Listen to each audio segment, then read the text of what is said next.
Hi, my name is Rachel Mohl. I'm the curatorial assistant for Latin American art at the Museum of Fine Arts Houston. And right now, I am standing at the Houston Cistern, right in front of the installation of Rain by Magdalena Fernández. And this work is installed in unprecedented size and scope. This also marks the first collaboration between Buffalo Bayou Partnership and the Museum of Fine Arts Houston, who owns the work by Magdalena Fernández. Now, Fernández is a Venezuelan artist who uses digital media to really reconsider and deconstruct geometric abstraction and constructivism. And artists who she really dialogues with are Piet Mondrian, Joaquin Torres Garcia, Helio Oiticica, among many others.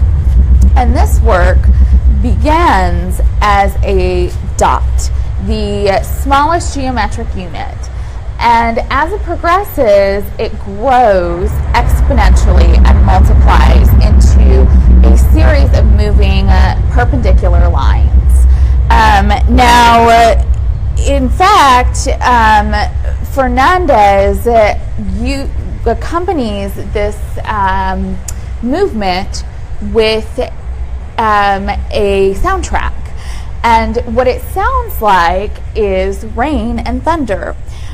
But what Fernández does is she meticulously adapts a soundtrack by Perpetuum Jazzile, a Slovenian a cappella group. And what they do is they use their fingers, snapping, clapping, tapping, and jumping to recreate the sound of rain. So the unit that Magdalena Fernández uses, this kind of perpendicular moving line, actually directly references Piet Mondrian. And this unit comes from his series Pier and Ocean.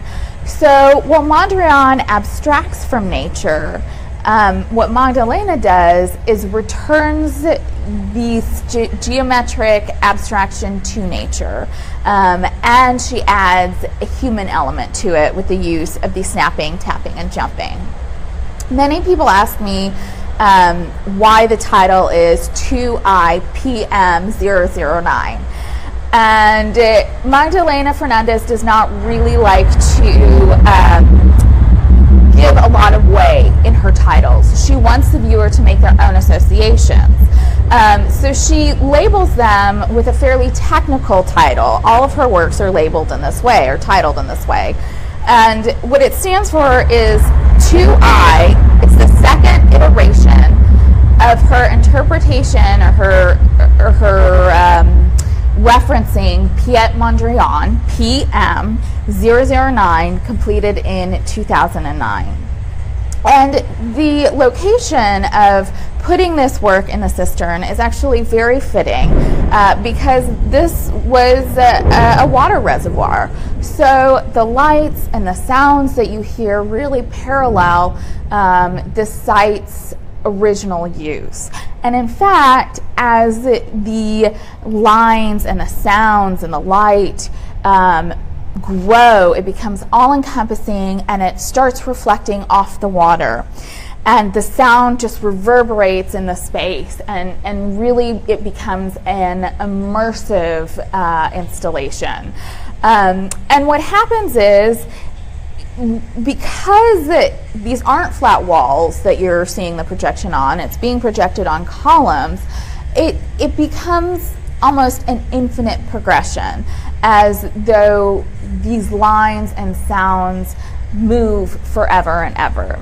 So let's go inside and take a sneak peek of it.